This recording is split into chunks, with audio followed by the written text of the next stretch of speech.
उत्तर प्रदेश के विधानसभा चुनाव में ममता बनर्जी की एंट्री हो गई है। ममता बनर्जी आज लखनऊ पहुंच रही हैं और कल अखिलेश यादव के समर्थन में प्रचार करेंगी, जिसके बाद भारतीय जनता पार्टी की मुश्किलें और ज्यादा बढ़ने की पूरी उम्मीद है। अखिलेश यादव ने भले ही पश्चिम बंगाल के विधानसभा चुनाव में भारतीय जनता पार्टी के खिलाफ और ममता बनर्जी टीएमसी के समर्थन में रैली ना की हो, लेकिन उत्तर प्रदेश विधानसभा चुनाव में ममता बनर्जी अखिलेश यादव का समर्थन करेंगी और समर्थन के साथ साथ रैली भी करेंगी। उस वक्त पर अखिलेश यादव ने उत्तर प्रदेश से ही ममता बनर्जी का खुला समर्थन करने का ऐलान किया था और लेकिन रैली नहीं की थी। अब उसी कर्ज चुकाने के लिए ममता बनर्जी लखनऊ का दौरा करने जा रही हैं और आगे क्या रणनीति होगी, किस तरीके से ममता बनर्जी अखिलेश यादव का समर्थन करेंगी, उसका ऐलान रैली और साझा प्रेस कॉन्फ्रेंस में हो सकता है। अखिलेश यादव खुद चाहते थे कि ममता बनर्जी उनकी पार्टी के लिए चुनाव प्रचार करें। आपको बताएं, समाजवादी पार्टी ने क्षेत्रीय दलों के साथ साथ अन्य राज्यों की पार्टियों का साथ लेने की बात कही थी, जिसमें बिहार की राष्ट्रीय जनता दल शामिल थी, महाराष्ट्र की एनसीपी शामिल थी और साथ ही साथ तृणमूल कांग्रेस भी शामिल था। और अब पूरी उम्मीद है कि वो समर्थन इस तरीके से रैली करके करेगी। हमने जब विधानसभा चुनाव की घोषणा हुई थी उसके पहले ही आपको बताया था कि ममता बनर्जी और ये तमाम लोग उत्तर प्रदेश में अखिलेश यादव का समर्थन करेंगे।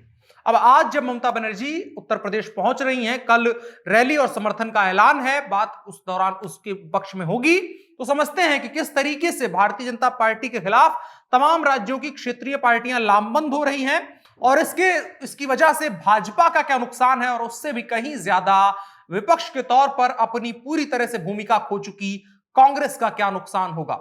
नमस्कार, मेरा नाम है अनुराग मिश्रा और आप देख रहे हैं जनता जंक्शन। ममता बनर्जी खुद को 2024 के लिए प्रधानमंत्री कैंडिडेट बनाने की पूरी तैयारी में जुट गई है और कांग्रेस के साथ उनका पहले ही बवाल मचा हुआ है, जिसकी वजह से कांग्रेस तो पीछे ही छूट रही है और वो उसके बरक्स बाकी क्षेत्रीय पार्टियों को अपने साथ में लेना चाहती हैं।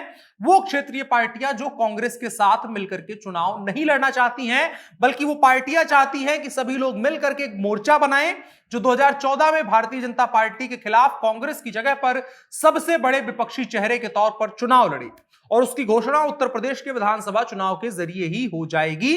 चूंकि उत्तर प्रदेश को दिल्ली का सबसे बड़ा और मजबूत रास्ता माना जाता है और उत्तर प्रदेश से अगर हवा तैयार हो गई तो कम से कम भारत के इस हिस्से में हिंदी पट्टियां जो भी कह ले आप, जिसमें उत्तर प्रदेश, मध्य प्रदेश, बिहार, पश्चिम बंगाल, छत्तीसगढ़ समेत राज्य आते हैं, तो भारतीय जनता पार्टी का नुकसान होगा और कोई भी पार्टी, कोई भी गठबंधन सरकार बनाने की दहलीज तक पहुंच सकता है अगर वो इन 4-5 राज्यों में मजबूती से चुनाव लड़ ले। बता दें, अखिलेश यादव खुद चाहते थे बीते दिनों की ममता बनर्जी दीदी जी उनके लिए पार्टी के लिए चुनाव प्रचार उत्तर प्रदेश में करें। अब तक समाजवादी पार्टी को क्षेत्रीय दलों के साथ साथ जो आरएलडी है, सुभाषपा है, अपना दल एस है, इन सबके साथ साथ एनसीपी, आरजेडी समर्थन दे चुका है और अब जब टीएमसी का समर्थन खुले तौर पर मिल गया है तो अखिलेश यादव की ये लड़ाई और ज्यादा मजबूत हो जाती है। सीएम ममता बनर्जी पहले ही साफ कर चुकी हैं कि टीएमसी उत्तर प्रदेश में चुनाव नहीं लड़ेगी। कुछ संभावनाएं थी कि एक सीट पर चुनाव लड़ सकती है, लेकिन अब वो साफ हो गया है कि टीएमसी चुनाव नहीं लड़ेगी और जाहिर भी है टीएमसी का उत्तर प्रदेश में जनाधार नहीं है, तो इस वजह से वो चुनाव में कन्वर्ट नहीं हो सकता है उसका कोई भी जीत हार। लेकिन अगर वो समाजवादी पार्टी का समर्थन करती हैं तो कुछ वोट और जो है वो समाजवादी पार्टी के पक्ष में ध्रुवीकृत हो सकते हैं, जो इधर उधर बंटते। टीएमसी उत्तर प्रदेश में उसका कोई जनाधार नहीं है, लेकिन ममता का समर्थन अखिलेश यादव की ताकत साफ तौर पर बढ़ाएगा। और गौर करने वाली बात यह है कि 2022 से आगे बढ़कर के ममता बनर्जी का प्लान 2024 का है, जिसमें वो अपनी पीएम पद की दावेदारी के लिए तमाम क्षेत्रीय दलों के साथ हाथ मिला रही हैं। ममता बनर्जी गैर बीजेपी और गैर कांग्रेस दलों का एक मोर्चा, एक फ्रंट बनाना चाहती हैं और उत्तर प्रदेश में समाजवादी पार्टी और अखिलेश यादव इसमें अहम कड़ी हैं। अखिलेश यादव के पिताजी मुलायम सिंह भी एक वक्त पर केंद्र में सरकार बनाने के लिए अहम भूमिका निभा चुके हैं और देश की रक्षा मंत्री भी रह चुके हैं। उसी तर्ज पर अखिलेश यादव भी राजनीति को अपने बढ़ाने की कोशिश कर रहे हैं। ममता बनर्जी आज शाम करीब 5 बजे लखनऊ एयरपोर्ट पहुंचेंगी। उसके बाद एयरपोर्ट से ममता बनर्जी हजरतगंज स्थित लेवाना स्वीट्स जाएंगी, जहां वो विश्राम करेंगी और इसके बाद उनका समाजवादी पार्टी पहुंचने का, कार्यालय पहुंचने का कार्यक्रम बताया गया है। 8 फरवरी यानी कल, यानी मंगलवार को ममता बनर्जी समाजवादी पार्टी के राष्ट्रीय अध्यक्ष अखिलेश यादव के साथ वर्चुअल मीटिंग में हिस्सा लेंगी। उत्तर प्रदेश में अगर आप देखें तो भाजपा और समाजवादी पार्टी के बीच सीधे तौर पर मुकाबला देखा जा रहा है, बाकी तमाम पार्टियां पीछे चली जा रही हैं।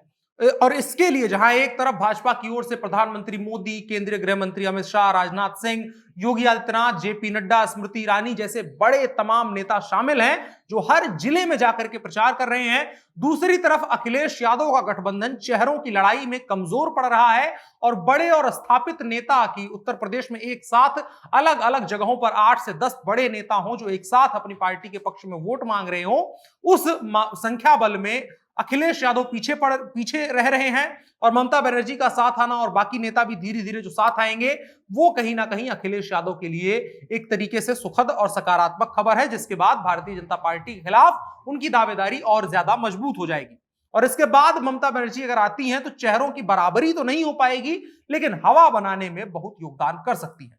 उत्तर प्रदेश में यह गठबंधन कितना रंग लाएगा ये देखने वाली बात होगी, लेकिन हम पहले भी इस बारे में बात कर चुके हैं और यह सब कुछ सिर्फ 2022 के विधानसभा चुनाव की स्क्रिप्ट पटकथा नहीं है, बल्कि यह सब कुछ 2024 में भाजपा को सीधी टक्कर देने के साथ साथ कांग्रेस की जो दादागिरी है विपक्ष को लेकर के उसको खत्म करने के प्लान का हिस्सा है। क्योंकि अगर आप जनाधार देखें तो वर्तमान में कांग्रेस के पास एक अस्थायी जनाधार नहीं बचा हुआ है। अलग अलग क्षेत्रों में क्षेत्रीय पार्टियां कांग्रेस से कहीं ज्यादा मजबूत हैं। बिहार में आरजेडी देख लीजिए, उत्तर प्रदेश में समाजवादी पार्टी, पश्चिम बंगाल में तृणमूल कांग्रेस, ये 3 मेन फ्रंट है। इसके अलावा महाराष्ट्र में अगर आप देख ले वहां भी कांग्रेस कमजोर है। तो एक तरीके से 4-5 राज्य अगर इकट्ठा होते हैं और यहाँ की क्षेत्रीय पार्टियां इकट्ठा होती हैं तो कांग्रेस की जो बीते तकरीबन 70 सालों से एक तरीके से पक्ष या विपक्ष की मुख्य पार्टी रही है, जब वो जहां भी रही है तो वो दावेदारी खत्म हो सकती है। और सीएम ममता बनर्जी पहले ही साफ कर चुकी हैं कि टीएमसी उत्तर प्रदेश में चुनाव नहीं लड़ेगी, लेकिन अगर वो अब समाजवादी पार्टी का समर्थन करती है तो समाजवादी पार्टी को मजबूती मिलेगी और सबसे बड़ा जो नुकसान होगा वो भारतीय जनता पार्टी का तो होगा ही होगा, उसके साथ साथ कांग्रेस का भी नुकसान होने वाला है बहुत तगड़ा। और आने वाले समय में कांग्रेस का जो राजनीतिक भविष्य है उस पर भी गंभीर प्रश्न खड़े हो रहे हैं अगर ये क्षेत्रीय पार्टियां एक होती हैं और इनका गठबंधन किसी भी हद तक सफल होता है। आपकी क्या राय है कमेंट बॉक्स में जरूर बताएं और साथ ही साथ वीडियो को साझा भी करें। उत्तर प्रदेश के चुनाव, विधानसभा चुनाव को लेकर के हम लगातार इस पर बात करते रहेंगे। फिलहाल के लिए इतना ही। मेरा नाम अनुराग मिश्रा है, आप जनता जंक्शन देख रहे हैं। कैमरे पर मेरे साथ ओम प्रकाश हैं। शुक्रिया।